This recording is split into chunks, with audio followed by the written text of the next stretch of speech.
That was how it ended, right there on the muddy porch of our Wyoming spread, 2 days after my 18th birthday.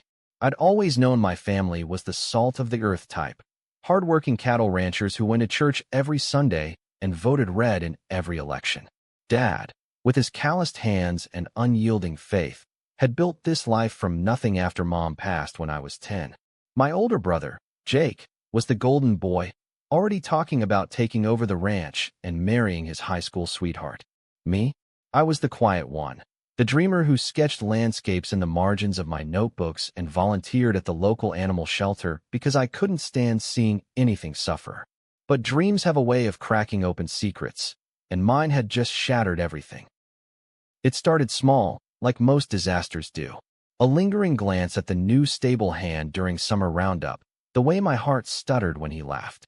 I buried it deep, told myself it was nothing, just the isolation of wide-open spaces messing with my head. But Jake caught me one night, staring too long at a magazine in his truck, some fitness ad with a shirtless guy that I'd flipped past 100 times before. He didn't say a word then, but the next morning, he told Dad. He's one of those. Jake spat, like it was a disease. Dad confronted me that evening, Bible in hand, quoting verses I'd heard my whole life, but never felt aimed at me. I denied it at first, tears streaming down my face, begging him to understand. But when he demanded I pray it away, and I couldn't lie anymore, couldn't pretend the ache in my chest was anything but who I was, that was it. The ultimatum, change or leave. I chose truth, and truth chose the storm. The nearest town was Casper, an hour's drive east, but with no car and the rain turning roads to rivers, I hitched a ride with a trucker who smelled like diesel and regret. He dropped me at a Greyhound station, where I bought a ticket to Cheyenne with the last of my savings, $40 from bagging groceries last summer. The bus ride was a blur of fluorescent lights and strangers' snores, my mind replaying Dad's face, the way his eyes had gone dead when I whispered, "I'm gay, Dad." "I'm sorry." Sorry for what? For being born this way in a place that worshipped straight lines and narrow paths? Cheyenne's homeless shelter was a squat brick building on the edge of downtown, sandwiched between a pawn shop and a liquor store. I pushed through the doors at midnight, soaked to the bone, and the intake worker, a weary woman named Marlene with a name tag pinned crooked, eyed me like I'd tracked in the apocalypse. "First time?" she asked, handing me a clipboard. I nodded, scribbling my name. Christian Hale, 18, no family, no job, no nothing. She led me to a bunk in the men's dorm, a sea of metal frames and snoring bodies under harsh bulbs that buzzed like angry hornets. "Lights out in 10, she said. "Breakfast at 6. And kid, keep your head down. This place eats dreamers." Sleep didn't come easy that night. The air stank of sweat and despair, and every creak of the floorboards had me jolting upright, half expecting Dad to burst in and drag me home.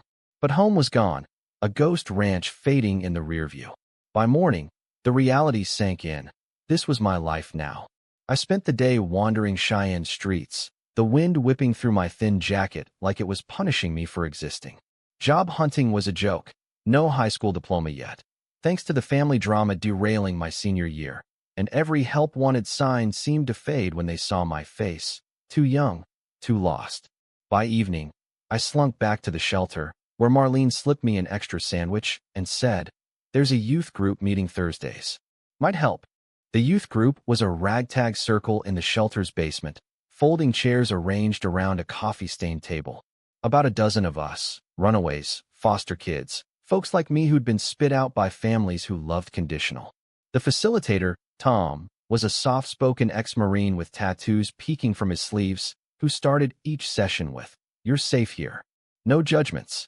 That first Thursday, I sat in the back, arms crossed, listening to stories that mirrored my own. Parents who preached love but practiced hate. Churches that welcomed everyone except us. When it was my turn, I mumbled, "My dad kicked me out 2 nights ago. Said I was choosing sin over family." The room went quiet.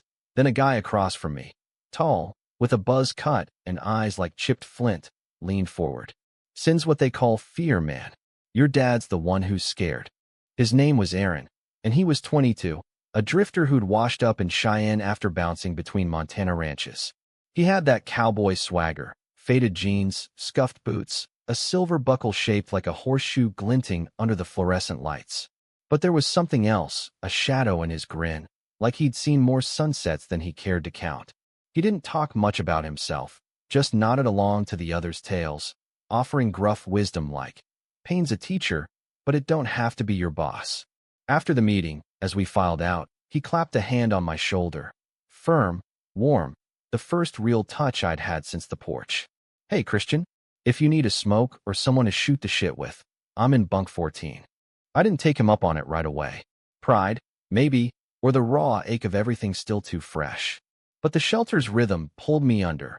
Wake at dawn, line up for oatmeal that tasted like cardboard, scour want ads while dodging the louder drunks who prowled the halls.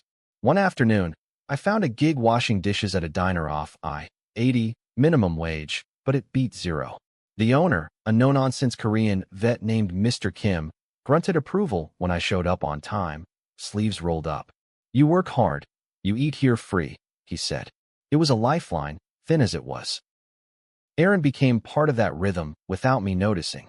He'd linger after youth group, sharing cigarettes out back by the dumpster, the smoke curling like secrets in the cold air. He'd talk about the open road, how the prairie stretched like God's blank canvas, how a man could lose himself in the horizon if he let it. "Grew up on a spread near Billings," he'd say, flicking ash. "Dad was a hard ass, but fair. Taught me to rope before I could read." I'd nod, hungry for those glimpses of normalcy, and in return, I'd sketch him on napkins from the diner, his profile sharp against the sunset I'd imagined behind him. He laughed the first time he saw one. "You got talent, kid. Ever think about art school?" Art school? The words hung like a joke. Back home, my sketches were just doodles, hidden in drawers Dad would have burned if he'd known. But Aaron saw them, really saw, and for the first time since the rain, I felt visible, not as the family's shame, but as Christian, the guy with dreams bigger than Wyoming. Weeks blurred into a fragile routine. The shelter's rules chafed, curfews, chore rotations, the constant hum of judgment from volunteers who whispered about lifestyles. One night, a new intake guy, a burly ex-con named Reggie, cornered me in the showers, his breath hot and boozy. "Heard you're one of them fairies," he snarled, shoving me against the tile. I froze, heart pounding, until Aaron's voice cut through like a whip. "Back off, Reggie. Touch him, and you'll answer to me." Reggie sneered but slunk away, and Aaron stayed, handing me a towel with that steady gaze. "You okay?" I nodded, throat tight, and as we walked back to the dorm, his arm brushed mine. Just a graze, but it lit something warm in the cold. That warmth grew, tentative as spring grass. We'd sneak out for walks along the Platte River, the water murmuring under cottonwoods, sharing stories under stars that felt closer than in the shelter's glare. Aaron opened up a fraction, how he'd left home after his mom died, drifting as a ranch hand, chasing freedom in the saddle. "Cowboys don't settle," he'd say, but his eyes on me said different. I told him about the ranch, the sting of Dad's words, the way Jake's silence hurt worse than shouts. "You deserved better," he'd murmur, and I'd believe him, just for a heartbeat. But secrets fester in tight spaces. One evening, after a double shift at the diner, I overheard Marlene on the phone in the office. "Yeah," the boy's father called. "Wants to know if Christian's here. Says he's sorry, wants him back, but only if he repents." My stomach dropped. "Sorry." After weeks of radio silence, now this? I burst in, demanding details. Marlene sighed. "He didn't say repent, exactly, but implied it. Church counseling, the works." Rage boiled up, hot and bitter. "Tell him no. Tell him I'm done pretending." Aaron found me later, pacing the alley, fists clenched. "Heard about the call," he said softly. "You don't owe him shit." I collapsed against the wall, tears hot on my cheeks. What if he's right? What if I am broken? Aaron pulled me into a hug, strong arms, flannel soft against my skin, and whispered, "Broken? Nah, you're the strongest damn thing I've seen." In that embrace, under the shelter's flickering exit light, I felt the first crack in my walls, the possibility of something real blooming in the ruins. Little did I know, Aaron had walls of his own, taller than the Rockies, and the storm was just gathering force. As winter clawed its way into Cheyenne, frosting the shelter's windows with lace-like ice, Aaron and I fell into a rhythm that felt dangerously like hope. Mornings, I'd trudge to the diner through snowdrifts, the chill biting deeper than Dad's rejection, and evenings, we'd meet by the river if the weather allowed, bundled in coats scavenged from the shelter's donation bin. Aaron had a way of making the ordinary epic, turning a shared thermos of diner coffee into a campfire tale, his voice low and gravelly as he described Mustangs breaking free on the plains. "Freedom's not a place, Christian," he'd say, steam from our breaths mingling in the air. "It's choosing your own trail." I started saving pennies from my tips, dreaming small. A bus ticket back west, maybe community college in Laramie for that art program Aaron kept nudging me toward. He encouraged it, even slipped me a dog-eared sketchbook one night, pages yellowed but blank and waiting. "Draw what scares you," he advised, his thumb brushing mine as he handed it over. That touch lingered, electric, pulling me toward confessions I wasn't ready to voice. Was this crush? More? In the shelter's pressure cooker, emotions ran hot and unchecked, but Aaron was steady, an anchor in the churn. Then came the letter. It arrived on a Tuesday, tucked into my bunk like an unwelcome guest, Dad's handwriting on the envelope, shaky but unmistakable. I tore it open in the bathroom stall, heart hammering against my ribs. "Son," it began, "I've prayed on this. God tests us, but he forgives the repentant. Come home. We'll get you help. The pastor knows a counselor in Casper. Jake misses you. We all do." Missed me? The word twisted like a knife. No apology for the porch, the rain, the doors slamming on my truth. Just conditions, wrapped in scripture. I crumpled it, shoving the wad into my pocket, but the weight stayed. Aaron noticed at youth group that night, my sketches forgotten as I stared at the floor. After, in the alley, he lit 2 smokes and passed one over. "Spill it." The words tumbled out. The letter, the help, the conditional love that felt like chains. He listened, jaw tight, then crushed his cigarette under his boot. "That's not love, that's control. Real love don't come with strings." His eyes held mine, fierce and unguarded, and before I could think, I leaned in, hesitant, testing. Our lips met, soft as snowfall, tasting of tobacco and tentative promise. He didn't pull away. Instead, his hand cupped my jaw, deepening the kiss until the world narrowed to just us, the alley's shadows our only witness. We didn't talk about it after, not right away. The next days hummed with unspoken electricity, brushed fingers during chores, stolen glances across the dorm. But Cheyenne's underbelly had eyes, and whispers spread like frost. Reggie, that shower creep, started leering harder, muttering slurs under his breath. One morning, as I queued for breakfast, he bumped me hard, hissing, "Faggot and his cowboy bitch. Bet you're spreading more than sketches." My face burned, but before I could swing, Aaron was there, towering between us. "Say it again, Reggie. See what happens." Reggie backed off, but the damage lingered, a poison in the air. Tom pulled us aside after group that week. "Look, I get it. Feelings run deep here. But rules are rules. No fraternizing on site. Take it slow, yeah? This place is a launch pad, not a landing." We nodded, chastened, but the caution only fueled the fire. We started meeting off grounds, the diner after my shift, where Mr. Kim pretended not to notice Aaron's boot nudging mine under the counter. Late-night walks to an old railway bridge, where we'd sit on the tracks, feet dangling over the frozen river, sharing dreams. Aaron confessed he'd been engaged once, to a girl from his Montana days. Small-town pressure, he called it. Woke up one morning realizing it was all smoke. Left before the ring. His voice cracked on the last word, vulnerability cracking his cowboy armor.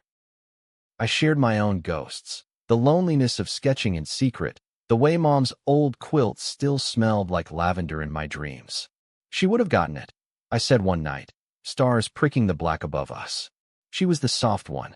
Aaron pulled me close, his heartbeat steady against my cheek. "She'd be proud of the man you're becoming." In those moments, love felt possible, not the fairy tale kind, but the gritty, Wyoming wind kind that weathered storms. But storms brew quiet. Aaron started disappearing afternoons, vague about side gigs. I'd catch him on his bunk, staring at a creased photo he hid quick, a woman, dark-haired and smiling, arm around a younger Aaron in uniform. "Army." He dodged questions, changing the subject to ranch lore or my latest drawing. Curiosity gnawed, but I let it lie, afraid to shatter our fragile peace. Work at the diner ramped up too, holiday rush bringing truckers and tourists, tips fattening my jar. Mr. Kim even mentioned a full-time spot come spring. You got grit, kid, he grunted. Hope flickered brighter. Then, the call came. It was a Friday, grease still under my nails from the lunch shift, when Marlene flagged me down in the hall. Your brother's on the line. Jake. My pulse thundered as I grabbed the receiver, the cord twisting like vines. Christian? That you? His voice was rough, edged with something I couldn't place. Guilt? Dad's. Not good. Heart scare last week. Doc says stress. Stress. The word landed like a punch. He wants you home. For real this time. No more of that church crap. I gripped the phone, world tilting. Home. After the letter, the conditions? What changed? I whispered. Jake hesitated. Seeing Dad laid up. It hit us. We're family, man. Blood.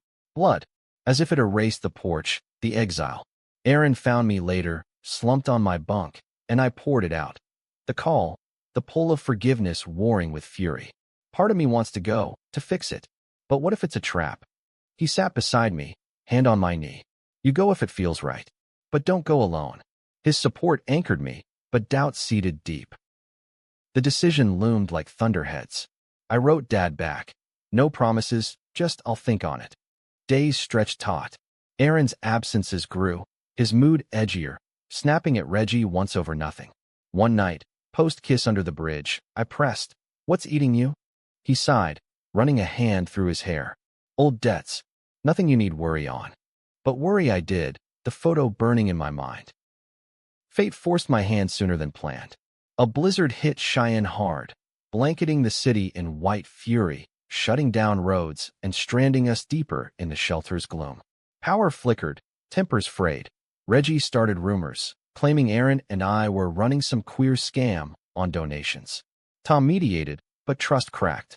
In the chaos, Aaron vanished for a full day, returning at dawn with bruised knuckles and a split lip he waved off as slipping on ice. That night, huddled in the dorm's chill, I confronted him. Tell me the truth, Aaron. All of it. His face crumpled, and out it spilled. The photo was his sister, killed in a car wreck 2 years back. Drunk driver, hit and run. He'd been in the army then. Discharged after her death, cracked him open. Deserted my post for the funeral, he admitted, voice hollow. They called it dishonorable. Been running ever since. Odd jobs, dodging warrants. That gig? Collecting bounties for a skip tracer buddy. Pays cash, no questions. Dishonorable. The word echoed Dad's venom. Why hide it? I demanded, hurt sharpening my tone. I told you everything. He looked away, shame etching lines around his eyes. Didn't want you seeing the mess. You're clean, Christian, art and dreams. I'm just a ghost in boots. We argued then, voices low but fierce. The fear of vulnerability clashing with the ache of half-truths. You think I'm fragile? I shot back. I've been kicked out for less. He grabbed my hands, desperate. I know. God, I know. But losing you? That's the real warrant. We made up in whispers, promises to face the wreckage together. But as the storm cleared, Jake called again. Dad's worse. Come now, or don't bother. The pull tore at me. Family siren call, laced with poison. Aaron urged caution. Go if you must, but eyes open. I booked the bus, heart leaden, and as we parted at the station, his kiss fierce, tasting of goodbye, I whispered, Wait for me. He nodded, but his eyes held shadows I couldn't read. The ride to Casper was agony, planes blurring past like regrets.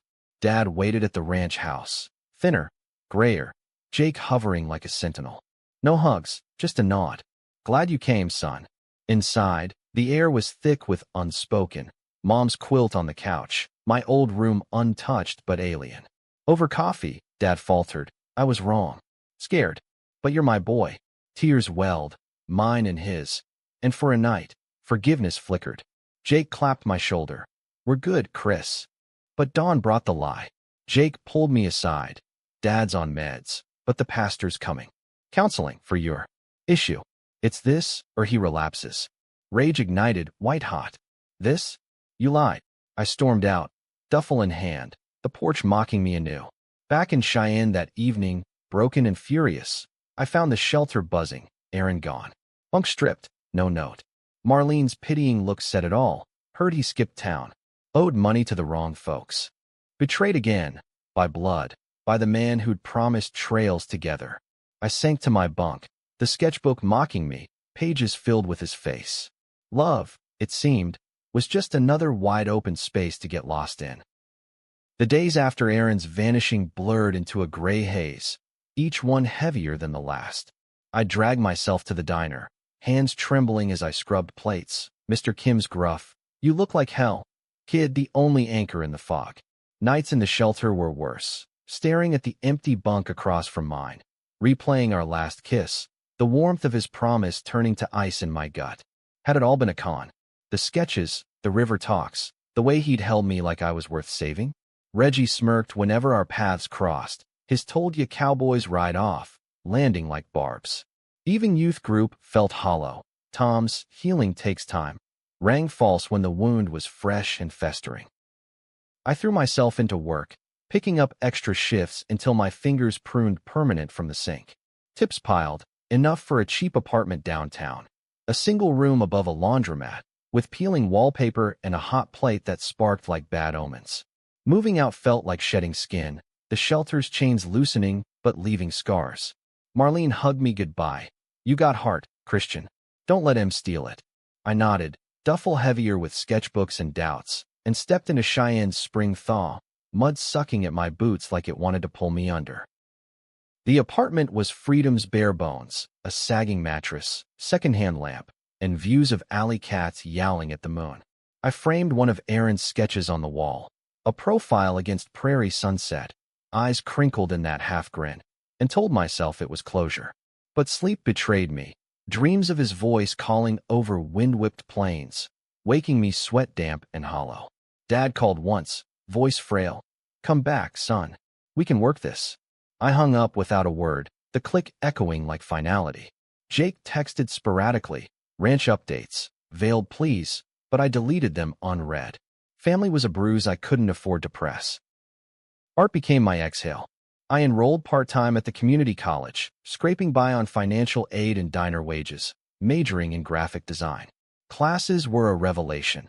Professors who saw potential in my lines, peers who shared my hunger without the judgment. One, a wiry guy named Eli with rainbow pins on his backpack, became a tentative friend. "You're raw talent wrapped in pain," he said over campus coffee, flipping through my portfolio.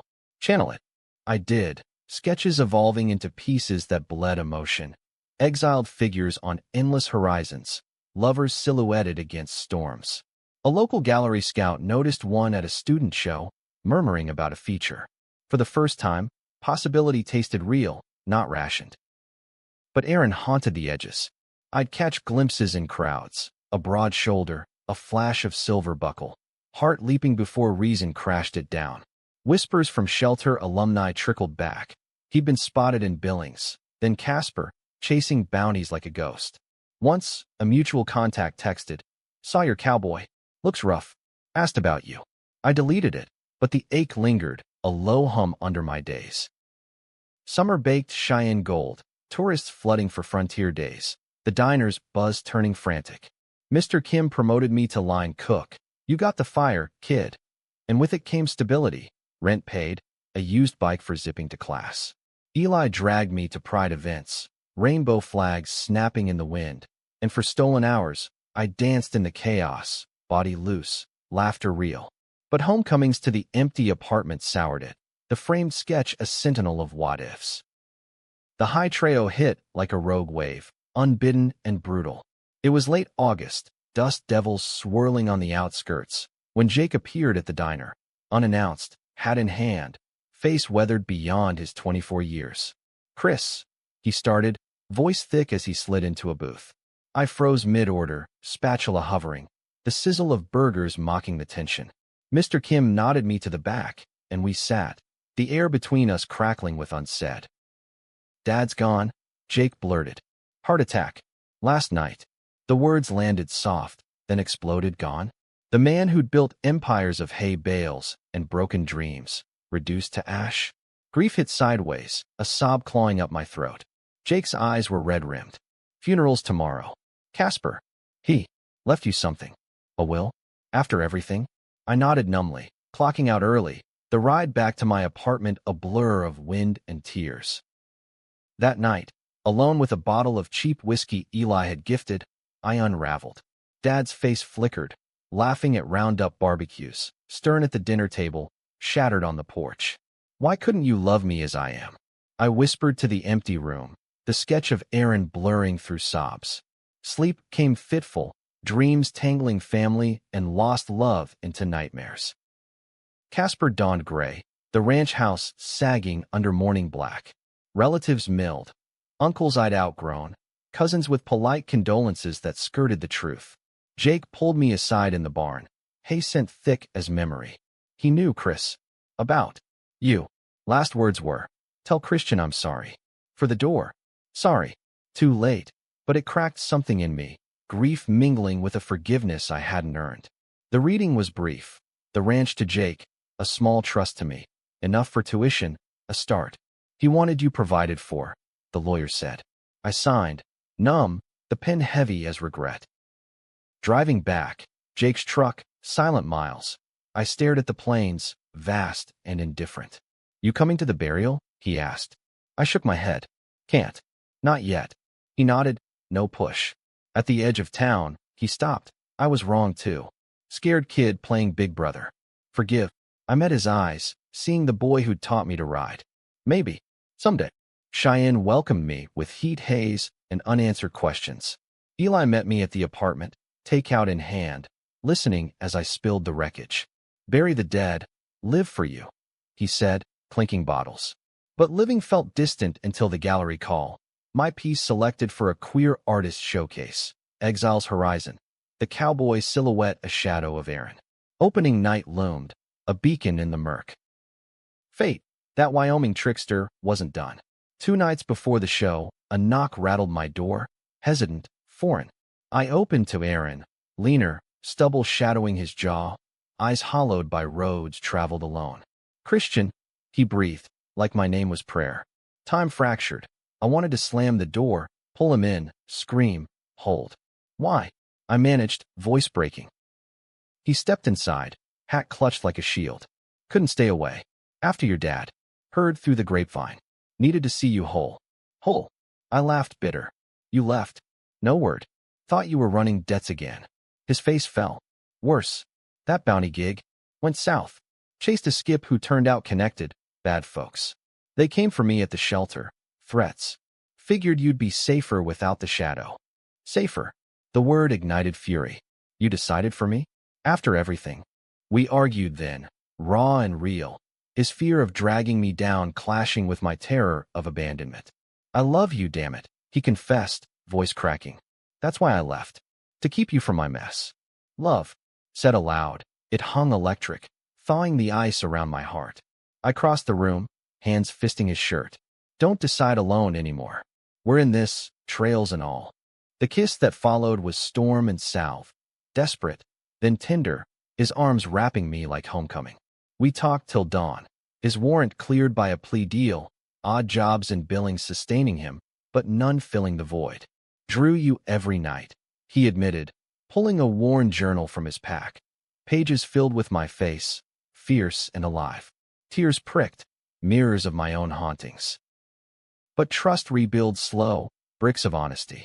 He crashed on my couch that week, helping hang showpieces, his carpenter hands steadying frames as I fretted. Eli met him warily. The cowboy, huh?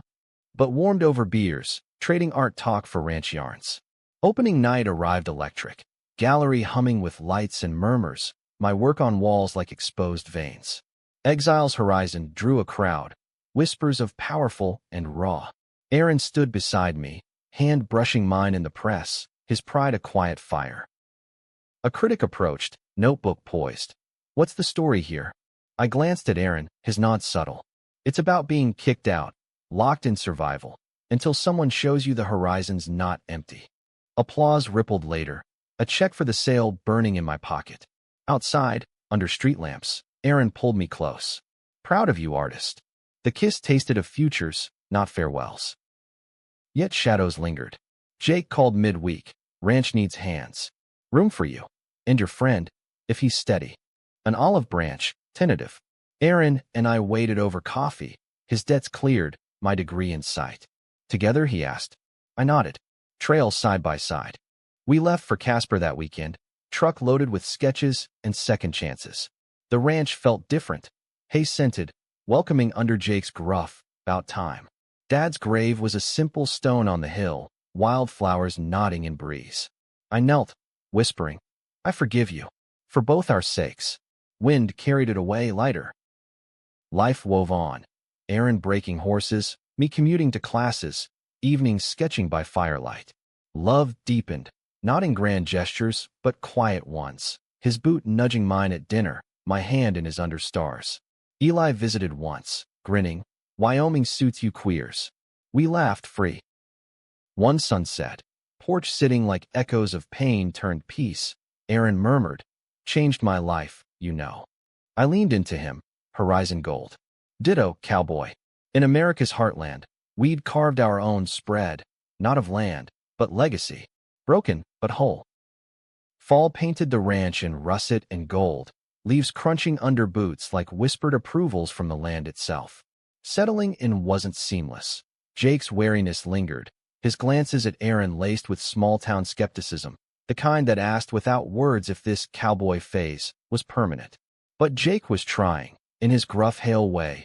Extra saddle for Aaron, a corner studio in the barn for my sketches, even a six-pack shared on the porch one night. Dad would have come around, he said, stars winking overhead. Eventually. I believed him, or wanted to. The forgiveness I'd laid at the grave taking root, tentative as new grass. Classes kept me tethered to Cheyenne, 2 days a week on the road, laptop humming with designs for local businesses, logos for feed stores, murals for the community center. The gallery sale had opened doors, commissions trickled in, enough to breathe easy. Aaron thrived on the ranch, his hands calloused anew from roping and mending fences, but evenings were ours, supper by lantern light, his stories of Mustang breaks blending with my tales of campus chaos. Eli texted memes, a lifeline to the city's pulse, but home was here, in the creak of floorboards and Aaron's laugh rumbling low. Intimacy unfolded slow, respectful, a brush of lips after chores, hands linking over coffee, bodies curling close under quilts thick as shared histories. No rush, no fire, just the deep ache of souls sinking, vulnerabilities bared like open trails. You're my north, he'd murmur, fingers tracing my jaw, and I'd melt, the boy from the shelter fading into the man who'd chosen this life. Winter whispered in early, snow dusting the peaks like powdered sugar on gingerbread. Holiday lights strung shy and festive, but the ranch kept traditions simple. Jake's venison stew, a tree hack from the back 40, ornaments Mom had painted, faded Santas and stars that tugged at my chest. Aaron fit seamless, carving the bird with practiced ease, his gift to me a leather-bound journal, for horizons yet to draw. I gave him a silver cuff, etched with intertwined trails. His eyes misted when he clasped it. Jake watched, a ghost of a smile. Y'all make it work. But peace, like prairie calm, hides tempests. New Year's brought a letter. Official seal, postmarked DC. Aaron's face drained as he slid it open by the fire. Reinstatement offer from the Army, honorable discharge retroactive, in light of new evidence. His sister's case had broken wide. A cold case unit linking the hit and run to a fugitive he'd once tracked. They want me back, he said, voice flat. Officer training. Stability. Stability. The words soured on my tongue. We'd built this, fragile, but ours, on the promise of no more running. And us? I asked, heart thudding. He paced, boots thudding on pine floors. It's a chance to square the dishonor. For her. His sister. The ghost between us, noble but insistent. I saw the pull, redemption's siren, erasing the warrant's stain, paving a path straight as Army boots. But straight paths chafe queer hearts. We argued that night, voices rising over the wind's howl, his duty clashing with my fear of loss. You've got art, the ranch, he pleaded. I can't drag you into barracks life. Drag? This isn't dragging, it's choosing. I shot back, Tears hot. Or are you running again? The accusation landed low. He flinched, grabbing his coat. Need air. The door banged, snow swirling in his wake, leaving me hollow by embers. He returned at dawn, frost-rimed and resolute. Won't go. Not without you. Relief flooded, but doubt seeded. Was it choice or compromise? Days stretched taut, his application pending, recruiters calling with promises of paychecks and pensions. Jake weighed in over breakfast. Army made me a man, but it breaks him too. Choose your fight. Wise words from the brother I'd reclaimed, but they didn't ease the knot. Spring thawed the impasse. My showcase piece sold again, reprinted in a Denver mag, Queer Voices of the West, and with it, a fellowship offer, residency in Laramie, full ride, focusing on LGBTQ narratives. Go, Aaron urged, eyes bright. This is your trail. But separation loomed, an echo of exiles past. We drove to Laramie together, scouting the campus. Art studios sunlit, hills rolling welcoming. I could commute, he said. Ranch to here, doable. It was, barely. Summer saw me nested in the residency house, a Victorian crammed with creators, poets inking manifestos, filmmakers splicing stories. Eli crashed often, his energy a spark to my focus. Aaron visited weekends, truck rumbling up the drive, arms full of ranch-fresh steaks, and that grin that still unraveled me. Nights, we'd walk the quad, hands swinging loose, talking futures. A cabin near Laramie, my gallery show in Cheyenne, his bounty days traded for stable wrangling. But the Army letter yellowed on the fridge, a reminder. One visit, post-rodeo in town, dust and cheers thick. He confessed over beers, dreamed of it last night, saluting her memory. Her, the sister, the anchor. I squeezed his hand. Honor her here. With us. He nodded, but the shadow clung. Crisis crested Memorial Day, ranch barbecue drawing kin. Uncles thawing toward Chris's fella, Jake grilling with easy banter. Laughter flowed, but Aaron's phone buzzed insistent. Recruiter, final deadline. He stepped away, voice low, and returned ashen. They pulled strings, waved everything. Just say yes. The offer dangled, a lifeline or noose. We fought again, porch lit and raw. This fixes me, he insisted. For us, security, no more ghosts. But ghosts were us, queer and unstraightened. Fixes? Or erases? I countered, voice breaking. You'd march in closets again for what? Pensions over pride. He recoiled. Pride don't pay rent. Hurt, slashed deep. Mine does. Art, love this life. Silence stretched, wind sighing through pines. He cupped my face, thumb brushing tears. You're right. Always were. The application burned in the fire pit that night, flames devouring, yes, to ash. Our fight, he whispered, pulling me close. Relief crashed, kisses sealing the vow. Summer waned, residency blooming fruit. My thesis show, trails forged, packed the gallery, pieces of exile, love, redemption, Aaron's form woven through. Critics raved. Hale captures the American queer soul, resilient, romantic. Sales funded our cabin down payment, a fixer-upper on ranch fringes, views of peaks like promises. Fall brought Jake's wedding, small, barn-raised, fairy lights twinkling. Aaron stood best man, toast heartfelt. Family ain't blood, it's chosen fights. Jake hugged him fierce, whispering, Welcome, brother. I danced with Aaron under stars, slow and sure, his hand warm at my waist. Forever trail? He asked. Blazing it, I replied. Winter wrapped us cozy, cabin walls echoing with plans. My Denver exhibit, his horse clinic startup. Dad's trust seeded it, forgiveness full circle. Eli visited Christmas, snowshoeing the trails. You two are disgustingly happy. We laughed, toasting to horizons. Years folded like well-worn maps. My art spanned coasts. Books illustrated, murals and pride centers, always rooted here.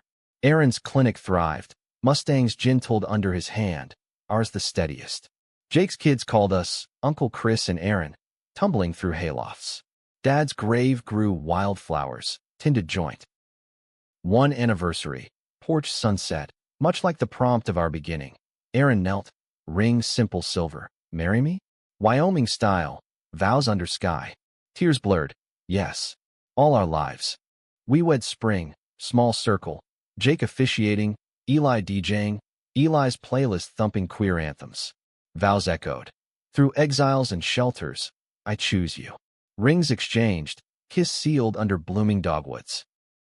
Life's no straight trail, missteps, misunderstandings, the world's narrow gazes. But with Aaron, we forged curves into beauty. Kicked out, locked in, we found our forever. Two souls, American as prairies, loving loud and true.